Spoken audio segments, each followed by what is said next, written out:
Hi, I'm Jeanette Roche. This is Bridge City News. Here are some of the top stories we've been following.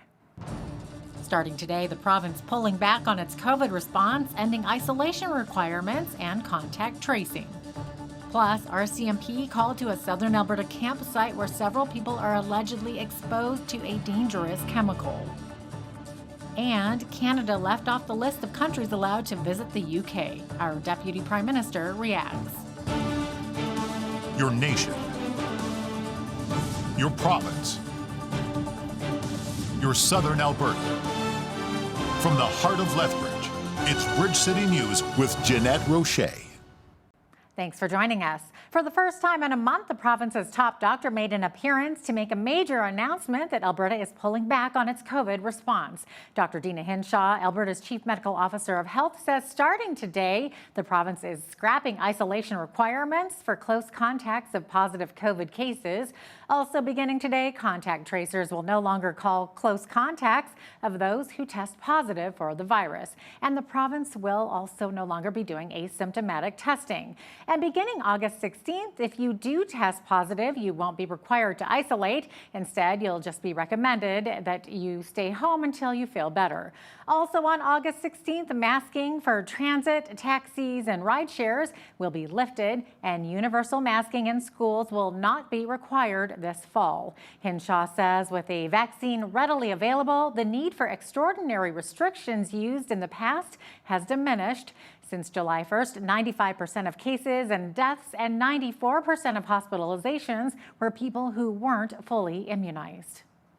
As I've said many times, COVID-19 is not something we have to fear, but it is something we need to respect, and we will continue to do so. These changes are a necessary step forward, one that will let us keep supporting those who become severely ill, but also help us care for those who get sick from the flu or other viruses. I want to be clear that COVID is not over.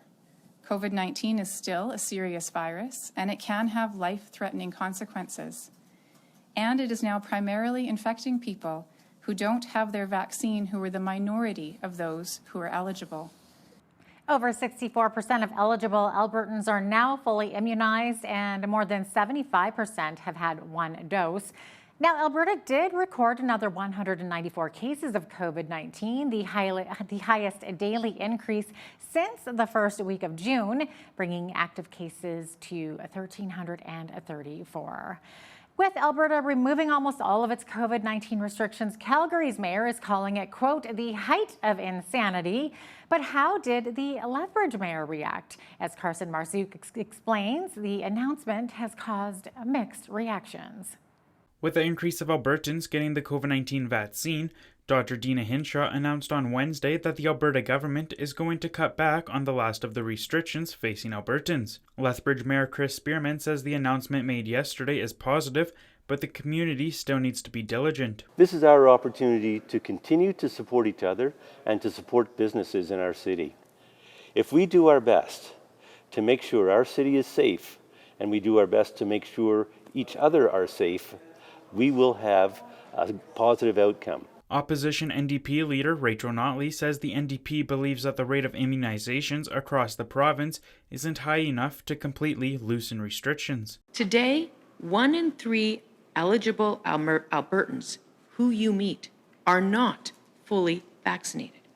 And this number is higher depending on where you live in this province.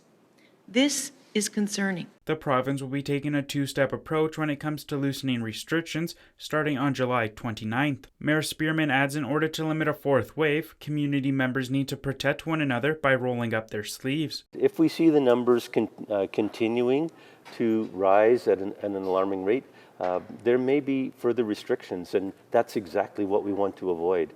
We want people to do their best, and vaccinations are the best way to do that. The second step is expected to come into place on August 16th. Notley says she is happy to be ending the pandemic, but believes the announcement has come too soon. I'm glad that Alberta is coming out of the pandemic. I, like all Albertans, have been happy to start the summer off getting my second shot of the vaccine, seeing loved ones, and once again enjoying a cold beer on a nice patio. No one wants to go back to staying home and staying away. Testing for severe cases, provincial monitoring, outbreak management in high-risk settings, and other key measures will remain in place. For Bridge City News, I'm Carson Marsouk. An infectious disease specialist at the University of Alberta says it's too early to know the repercussions of the Calgary Stampede when it comes to COVID-19. Alberta Health says 71 cases of COVID are likely to have been acquired at the 10-day rodeo and festival. Health Ministry spokesman Tom McMillan says the Stampede so far isn't a significant driver in the province's rising infections, but the province has no figures on any secondary spread beyond those cases. Dr. Stephanie Smith says it will take 2 to 3 weeks to determine if there is a jump in those secondary cases, which is anticipated. Alberta Health Services says it will be closing down its largest COVID-19 vaccination clinic in Calgary as of Friday night. It says rapid flow clinics like the one at the TELUS Convention Centre and other areas are no longer needed due to the growing percentage of Albertans who have already been immunized. AHS says more than 400,000 immunizations have been provided at the site since April 5th. It says COVID vaccines will still be available at multiple locations in Calgary and surrounding communities, including pharmacies and doctors' offices.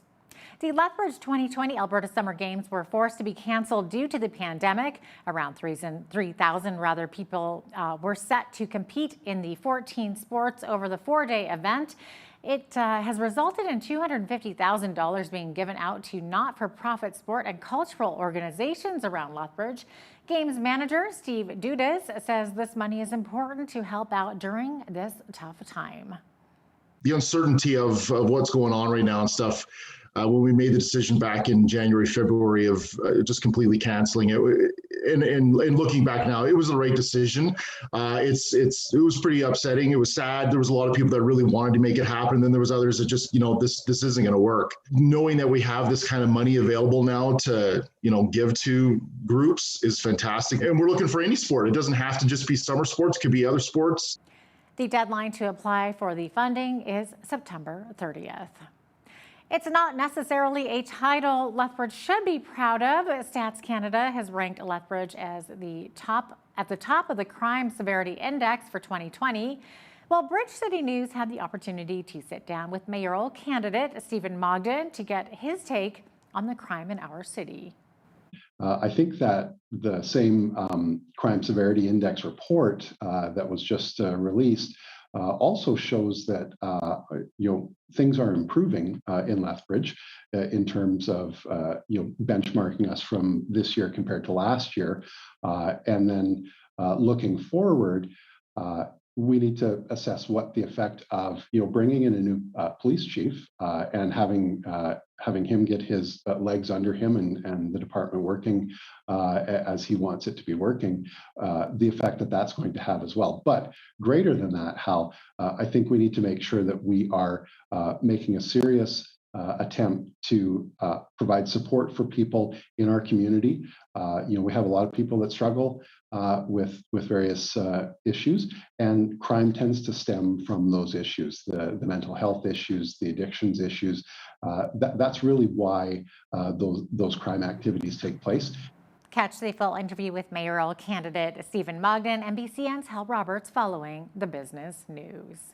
The discussion of guns is a controversial one. Are guns evil, or are they equipment that can be enjoyed in sports activities? Alan Friesen with the Lethbridge Fish and Game Association's shooting sports facility says that despite what you see on TV and movies, sport shooting is a safe and educational activity, even for kids. You can see it with all of the Hollywood and all the, those type of things that guns have really have a very, very bad reputation. Guns are a tool for the shooting sports, and the shooting sports are the safest sport in the world. And the shooting sports are a great tool, actually, for teaching about life skills and teaching about self-regulation. They're amazing piece of equipment to have a good life, to engage in a sport that you can start as a young person and do your whole life. Well, I can think of many other sports that might be a bit safer. However, Friesen adds that the sport is gaining more interest and participation amongst women. Lethbridge Fire and EMS risk their lives on a daily basis to protect us. Today, the teams performed a variety of rescue activities that mirror real-life scenarios. These training exercises help keep them sharp before they head out for life and death situations. The idea is to introduce new procedures for recruits who have never done these exercises before. And to refresh and remind some of our more senior guys of some of the procedures and some of the new equipment that we've got, so that everybody's on up to speed. We often train for incidents that happen very, very rarely. Sometimes we'll talk about halo events, so there's a high acuity but a low occurrence. So even if it only happens once a year, at that one time we need to be ready. So we've got one of our technical rescue team members, Mitch. So he's going through just starting off with a basic anchor. So he'll be anchoring to the vehicle itself, and then they're going to set up and use a belay device or a belay/hull device to bring people up and down the slope. This is quite a very low slope. It's obviously not super technical. I mean, the crews could quite easily just walk up and down this. And then some of the things are getting more specialized in terms of hazmat or swift water rescue, and then technical rescue. We ask a lot from our people. That they do a little bit of everything and try and keep up with it, as well as doing the regular calls, which can be certainly challenging. Fort Macleod RCMP, along with fire and EMS, responded to a campground for a report of several people having trouble breathing on the evening of July 25th. Ambulances from AHS, Blood Tribe, Pincher Creek, and Picture Butte attended the scene to assess and transport patients who were suffering from respiratory issues. Approximately 6 people were assessed at the scene, and they were transported to local hospitals. The preliminary investigation indicated that there may have been a chemical leak from an unknown source. Fort Macleod RCMP, along with fire and EMS, responded to a campground for a report of several people having trouble breathing. There was a lot of coughing and that sort of thing going on. The most serious described symptoms that we heard of was somebody described it feeling like razor blades in their throat and lungs. So several ambulances attended this scene to assess and transport patients who were suffering from respiratory issues. Approximately 6 people were assessed at the scene and 3 were transported to local hospitals. The preliminary investigation indicated that there may have been a chemical leak from an unknown source. Fort Macleod RCMP are asking the public's assistance for any information in relation to this incident. RCMP were on the scene earlier this morning assisting Kananaskis Emergency Services with a backcountry rescue. STARS Air Ambulance was dispatched and the RCMP blocked off a portion of Highway 40 north of Highway 742 to facilitate STARS. The highway was reopened around lunchtime today. Details on the rescue have not yet been released. The province announced it's launching a capital planning for a potential larger standalone Stollery Children's Hospital with more beds and better access to the best, most modern health care for kids and families in Edmonton. Alberta Health Services will develop a needs assessment for the new hospital, which will review what services the Stollery currently provides and if there are any gaps. The Stollery is a hospital within another hospital. Unlike Calgary or Vancouver, Edmonton doesn't have a freestanding children's hospital. And so that's why today I'm excited to announce that Alberta's government is committing up to $1 million to explore a new standalone Stollery Children's Hospital.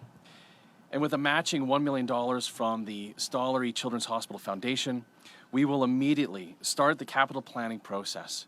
Canadian Blood Services says there's a particular demand right now for O-negative blood, the universal blood type used primarily in emergency rooms. Dr. Paul Cantle, a Calgary vascular and trauma surgeon, says operating rooms have been a lot busier in the last 6 weeks.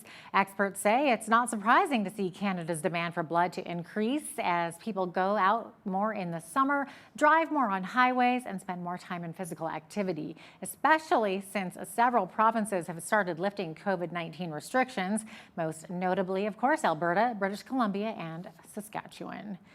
A United Conservative backbencher has been fined $15,000 by Elections Alberta for offenses, including filing false financial statements. Deventer Tour, the legislature member for Calgary Falconridge, was penalized for fundraising and spending infractions both as a candidate for the party nomination as well as in the 2019 election. The 10 violations also include exceeding expense limits and accepting a prohibited contribution from a numbered company of which Tour had been a director. Tour, a first-time MLA, won the constituency seat by just 91 votes over the rival NDP. Deputy Prime Minister Chrystia Freeland says Canadians need to respect decisions other countries make about whether to open their borders to foreign travelers. Freeland was asked today whether the United Kingdom was snubbing Canada this week by leaving it off the list of countries from which it will soon allow leisure travelers to enter England and Scotland. The English and Scottish governments did not provide a reason why Canada was not included in the new quarantine exemptions. NDP leader Jagmeet Singh is reiterating demands for more concrete actions after meeting with Indigenous leaders at the site of a formal residential school in Kamloops, BC, that bears unmarked graves.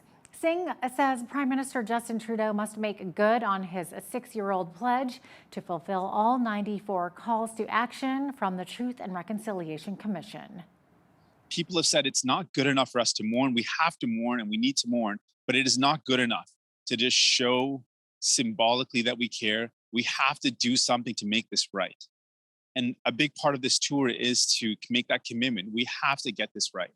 And that means stopping the legal battles against kids right now. Indigenous kids right now are being fought in court by this government, by Justin Trudeau.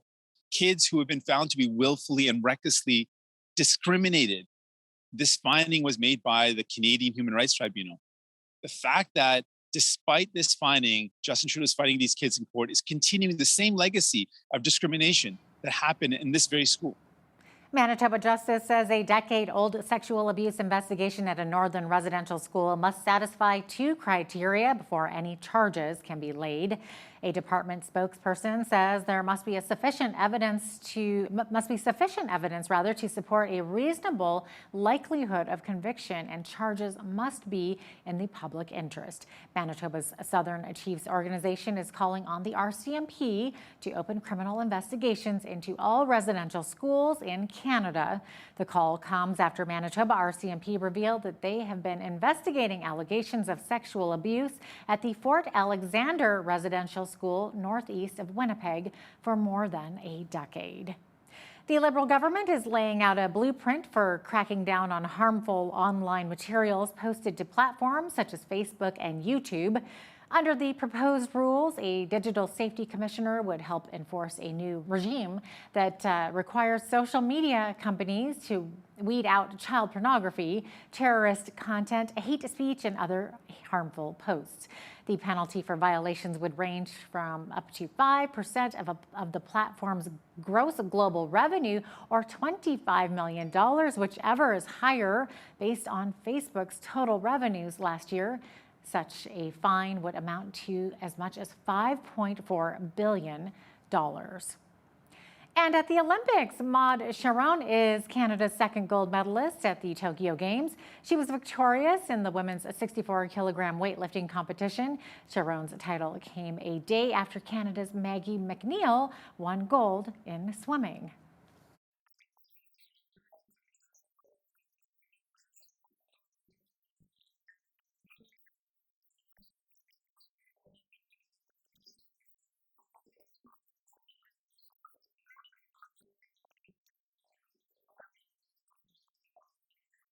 Farmers in Saskatchewan are expecting below average yields this year. The province's latest crop report says weeks of intense heat and very little rain, as well as strong winds, hail, and grasshoppers have rapidly deteriorated crop conditions. It says any rain now is too late to raise yields this year, but would have a positive effect for next year. The Saskatchewan government is increasing some rebates for livestock producers. And a heat warning remains in effect for southern Alberta, with temperatures remaining in the 30s tomorrow and into the long weekend. I'll have a full look at weather right after the break. Stay with us. A heat warning is in effect for areas of southern Alberta, including Lethbridge, Taper, and Milk River. That heat warning expected to be expanded to other regions of the province in the coming days. With that, overnight this evening, we're looking at a low of 16 degrees, partly cloudy skies, a bit hazy as well, and a 20-kilometer-per-hour wind. That's just a light breeze here in Lethbridge, let's face it. Into tomorrow, Friday, hot, humid, sunny, 32 degrees the high. The humidex looking at 35 degrees.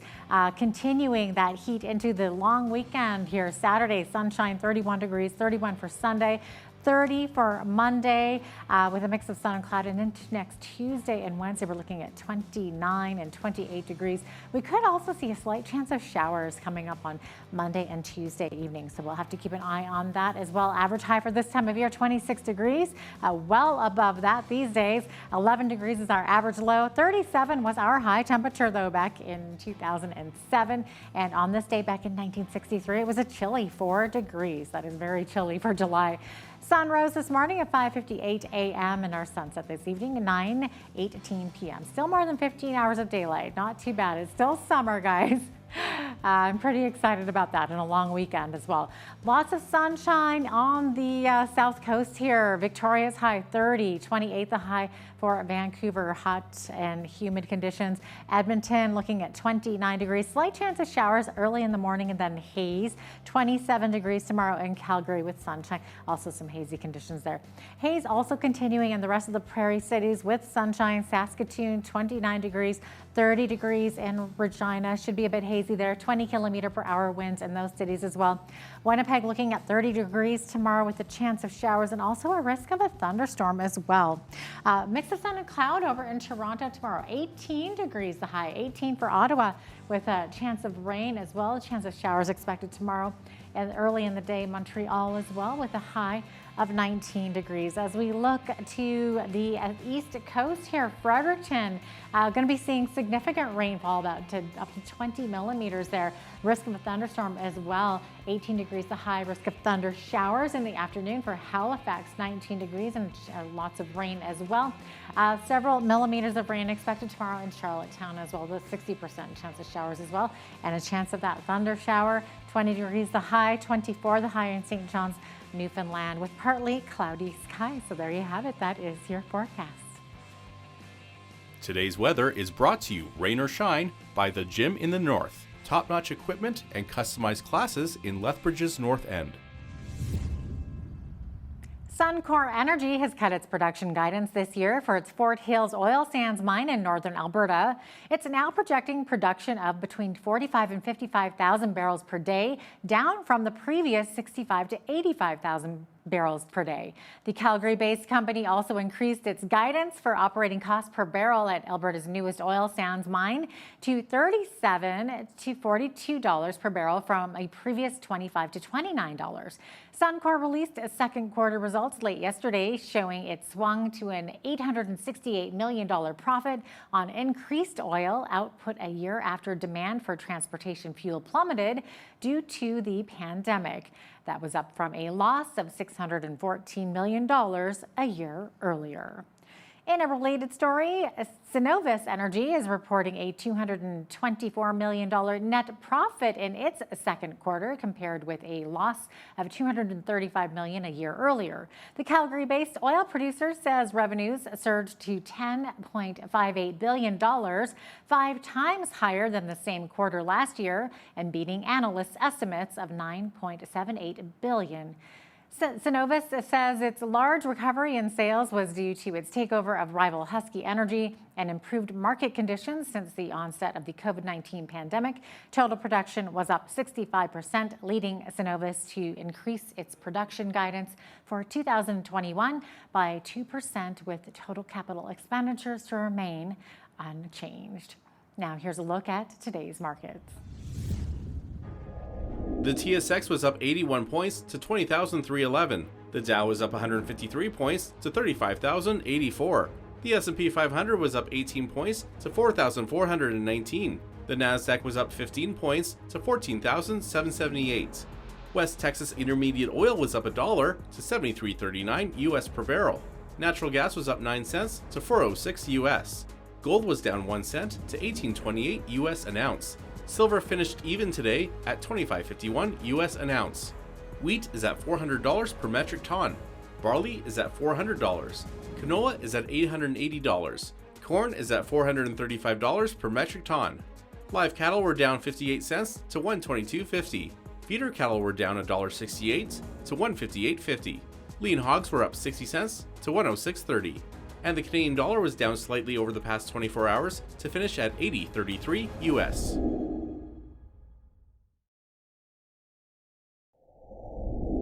Recapping one of our top stories today, Alberta began easing up on its COVID restrictions. As of today, close contacts of people who test positive for the virus will no longer be notified of exposure by contact tracers, nor will they be legally required to isolate. Asymptomatic testing will also cease, and as of August 16th, masks are no longer required on transit, taxis, or ride shares. Coming up, Hal Roberts sits down with one of our candidates for Lethbridge mayor, but first, a quick break. Municipal elections will be taking place across Alberta on October the 18th, and today we have the opportunity to speak with one of our mayoral candidates here in Lethbridge, Stephen Mogden. Stephen, welcome to Bridge City News. Thanks very much, Hal. Nice to be here today. Now, first of all, let's dive into exactly who Stephen Mogden is. What do you do for a living? Tell me about your connection to Lethbridge and why you decided to run for mayor. Yeah, for sure. Again, thanks for having me, Hal. So I've been a Lethbridge resident for 20 years now, just a little over 20 years. I grew up in Calgary, but moved down to Lethbridge after I graduated from law school.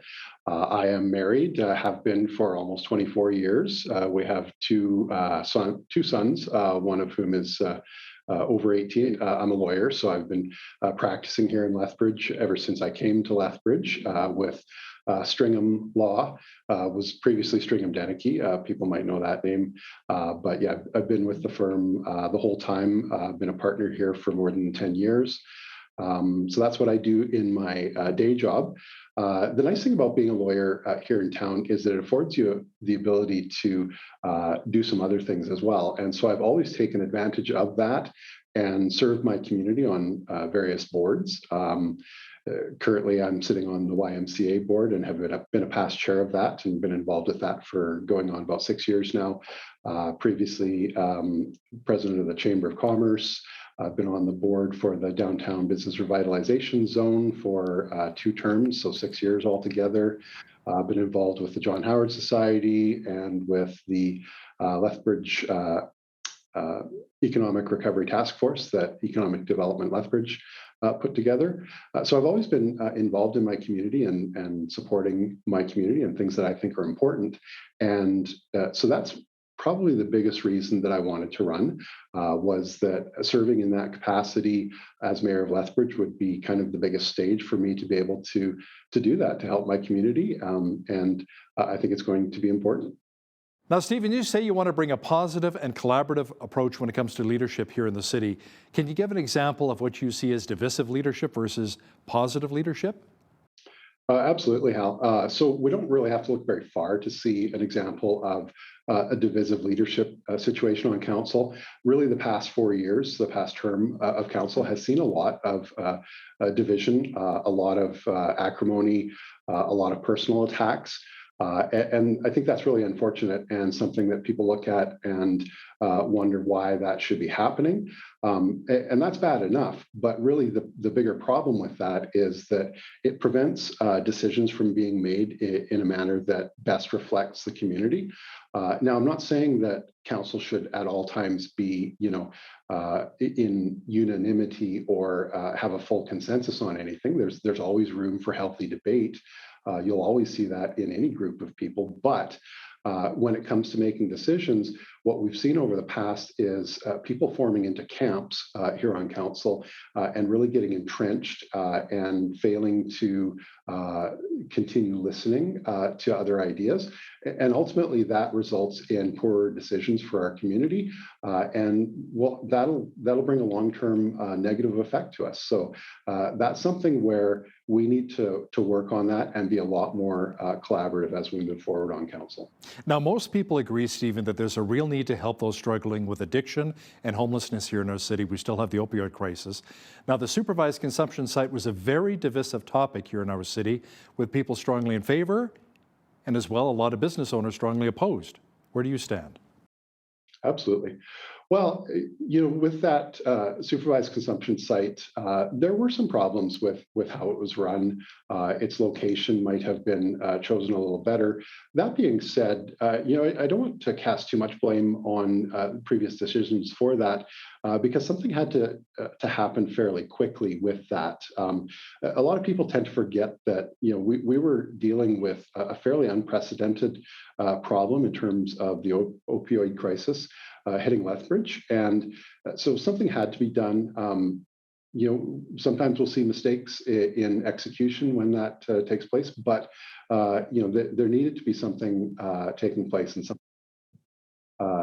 into effect. So we did. I think a city that is as large as Lethbridge is going to have some issues with drug use. I think that's just to be expected with the size of population that we have, and because of that, I think we need to have supervised consumption services available to people. We do have some of that right now, but supervised consumption services need to be complemented by a number of other services. So you think of things like mental health supports, the ability to have detox services, rehabilitation recovery services, housing, so transitional supportive housing. All of those things are necessary to really set people up to overcome what is a very, very difficult problem to overcome, and hopefully get towards success and being a very positive contributing member of our society. So we need to have those things in place. I would give some kudos to our provincial government for taking some steps recently in announcing some funding for a facility out in the county, but close enough that it should benefit Lethbridge residents. We need to have some more of that as we move forward. Let's talk about a potential dry site similar to the proposal that the Mustard Seed recently brought forward. Now, do you think there are some potential places in our city where this could work? And maybe have this dry site work with organizations like Streets Alive and the Soup Kitchen? Well, and certainly, Hal, I think we need to have a range of services available for people.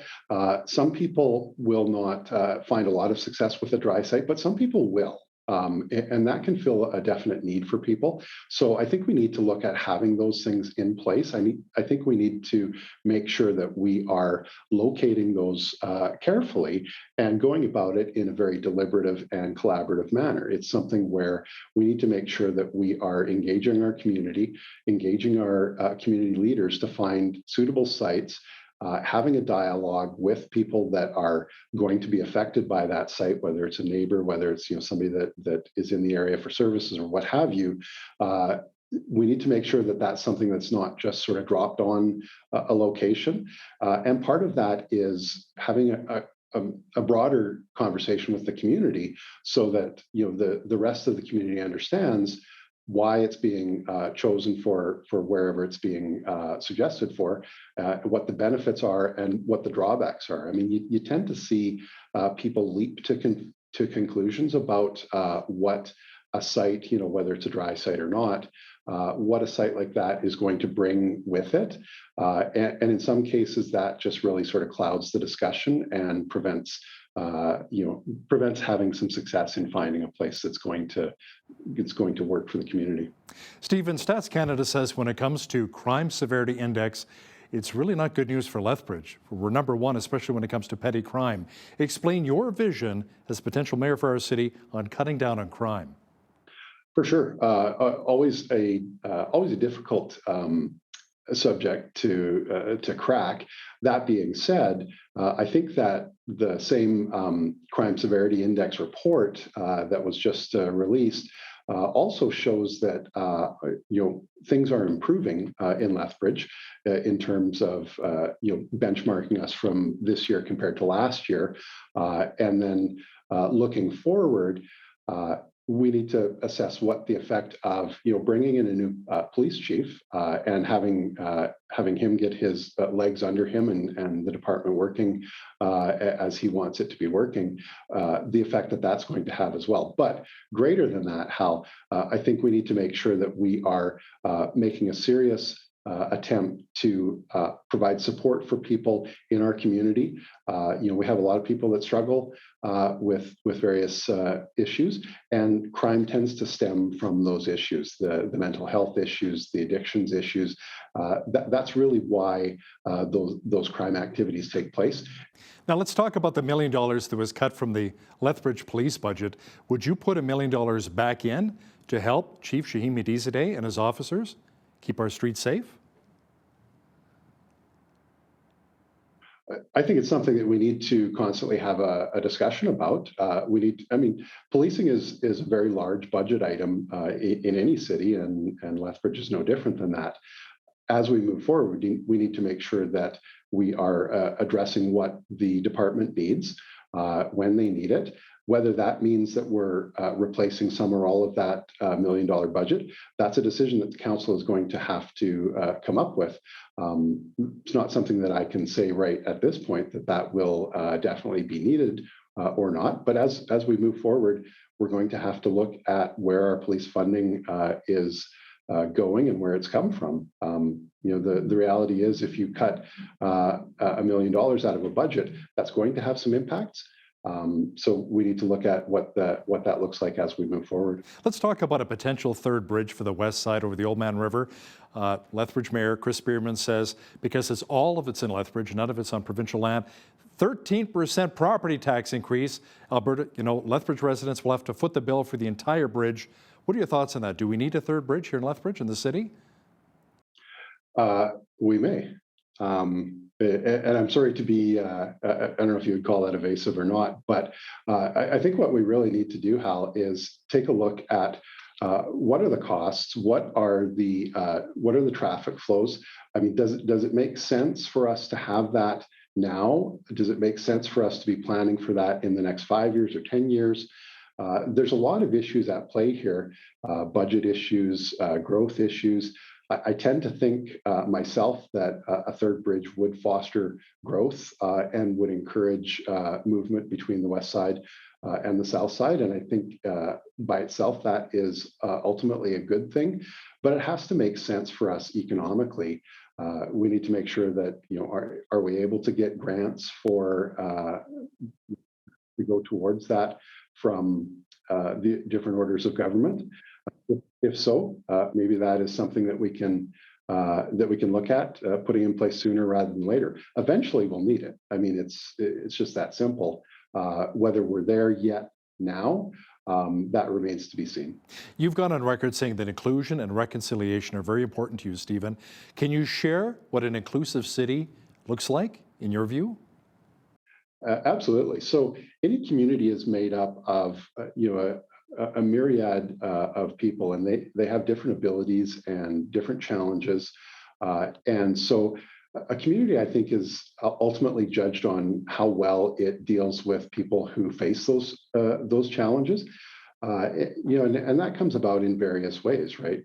Some people have difficulty with things like housing. Some people have difficulties with maybe language issues if they're an immigrant from another community.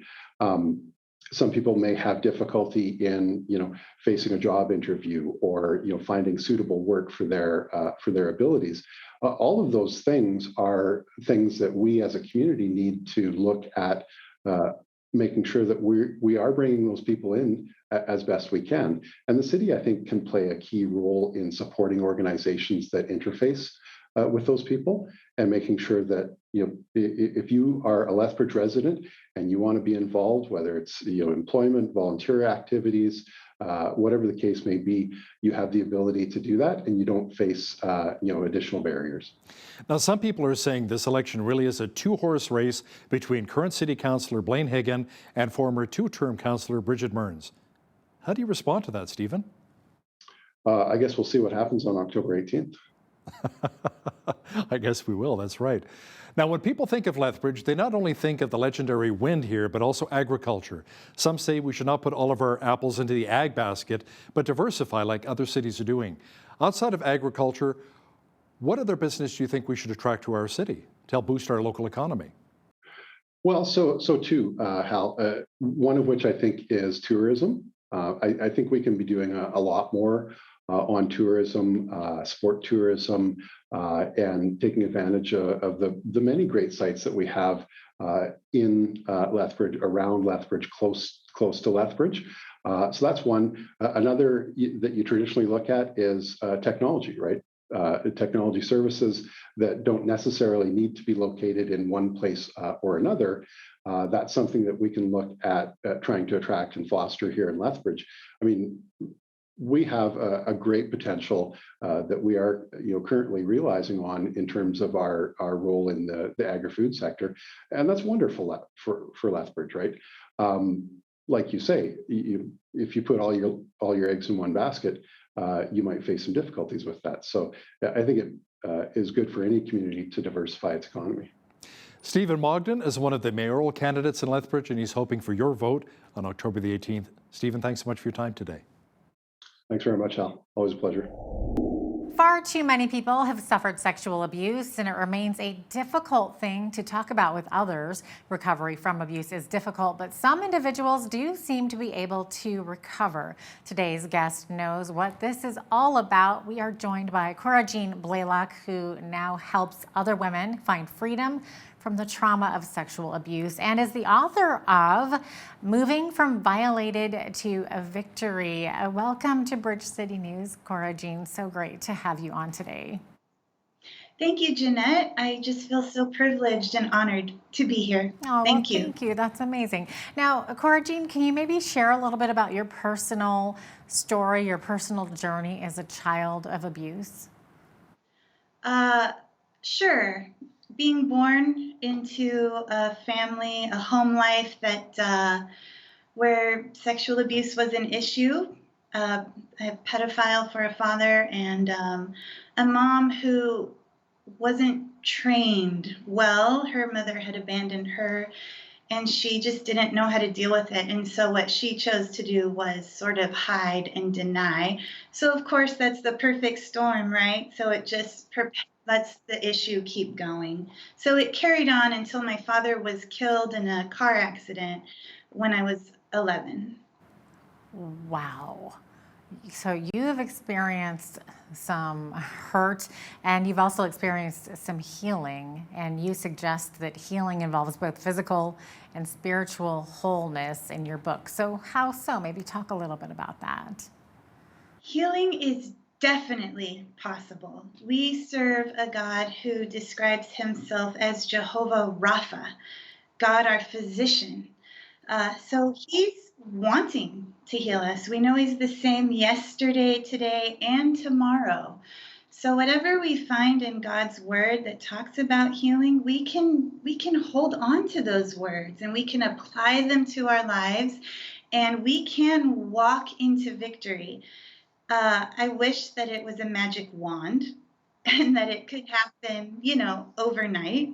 But that's not typically how it works. We discipline ourselves under righteousness. All of us who are seeking to follow Christ are doing that. And this is really no different. It's just that for some of us, we have a lot further to walk. We have been, maybe in some very dark places. We've grappled with torment, despair. The list goes on. But God is bigger than that, and he is able to bring us into the life that we've imagined for ourselves, a life of abundance. So we don't have to live in that darkness. We don't have to live in a cycle where we continue to create for ourselves kind of just horrible experiences, really, because when you're trained in trauma, that's how you live your life. Okay, well, it's interesting that you say train that, because your book also talks about learning to retrain your body. So what do you mean by this exactly? That's such a great question. And it's not that easy to answer, really. But the path is simple, and it comes back to faith as well. My body, well, in massage therapy, what we generally talk about is how the muscles have memories. Okay. So, like if you've broken your leg, for example, you're favoring that leg for a long time, aren't we? And then we learn to use it properly, we gain more confidence, and then we forget and we treat it normally.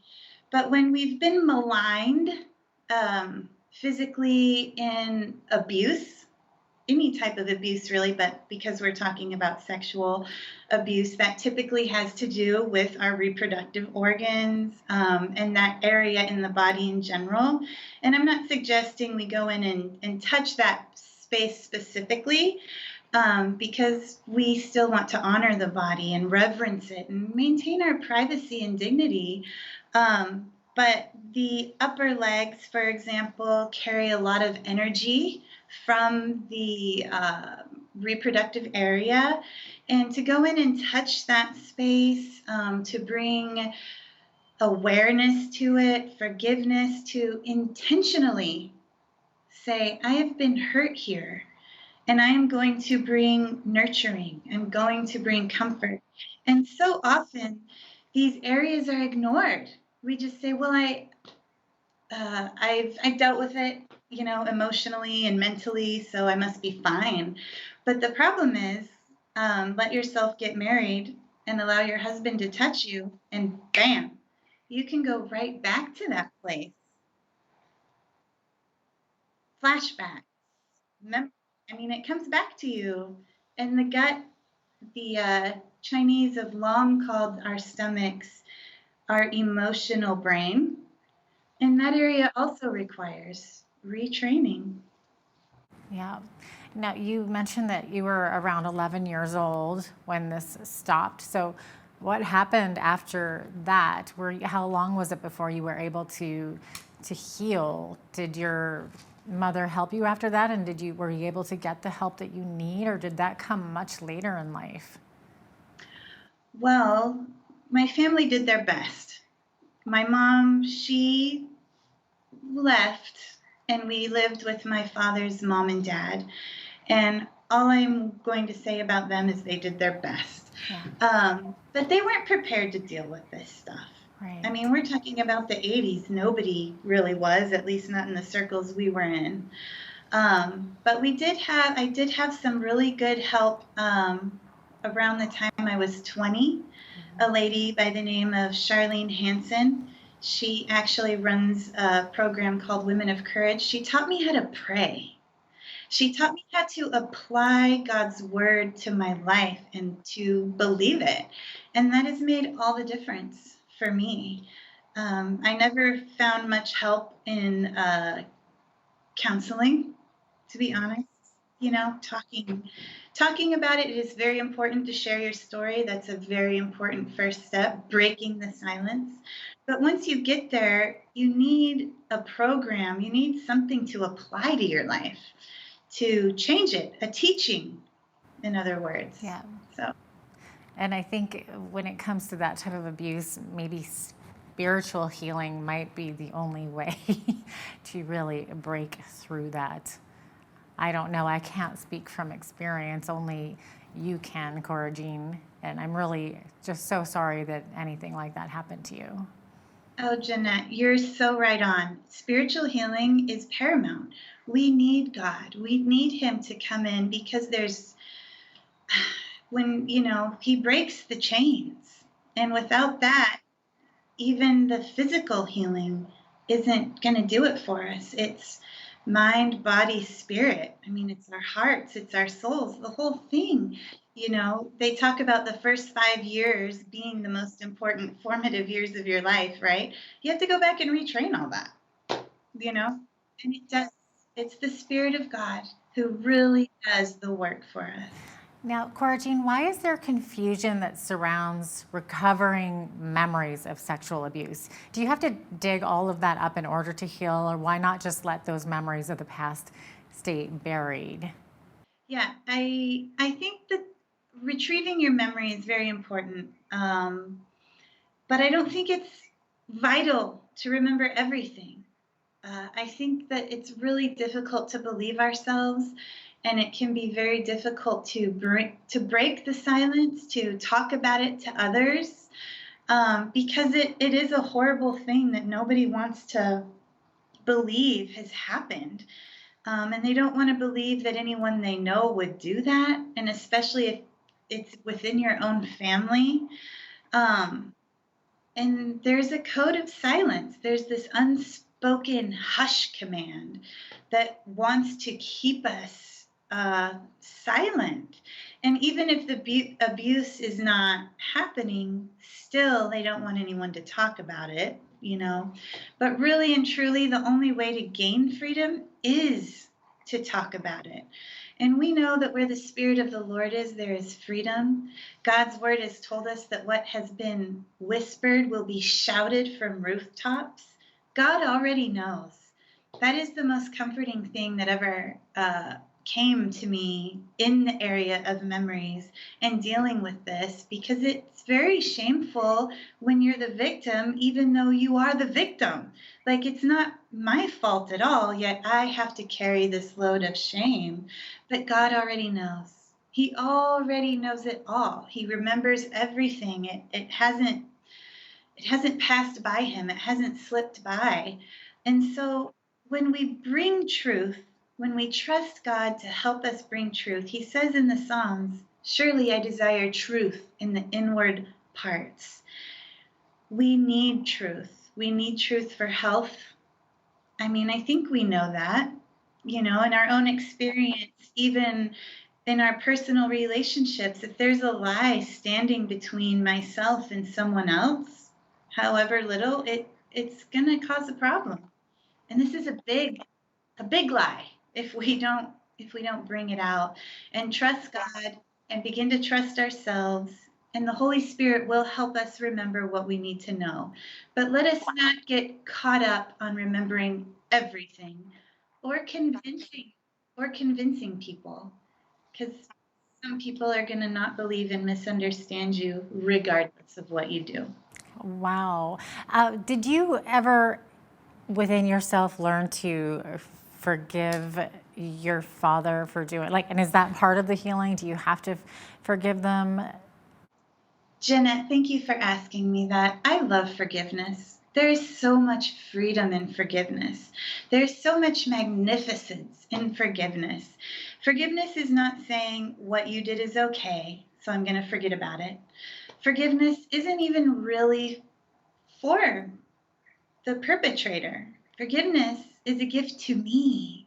Forgiveness sets me free. I don't have to be angry. I don't have to have a judgment about it. I can just look to God. I can look to myself and say, look, it's you and I, God. Let's deal with this and forget about that guy. I mean, you know, the good book says we've got to forgive people 7 times, 77 times, right?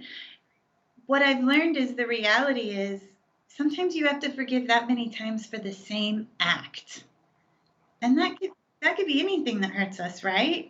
But still, it comes to mind, I don't want to forgive. I don't feel like forgiving. This is the worst thing you could have done to me.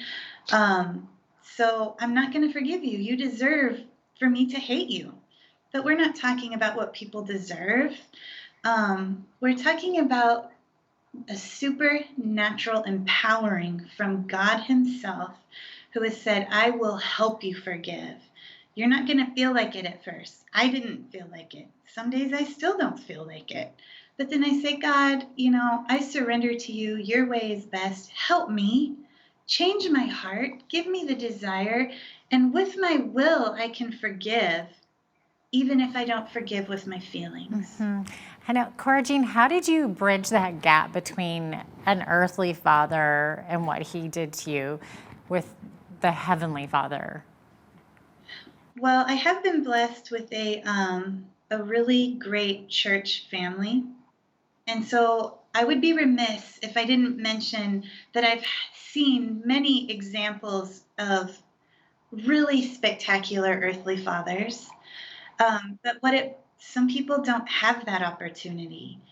What it boils down to is we just have got to believe God. We just have to believe him. We've got to read his word and say, Lord, I believe that you have chosen me.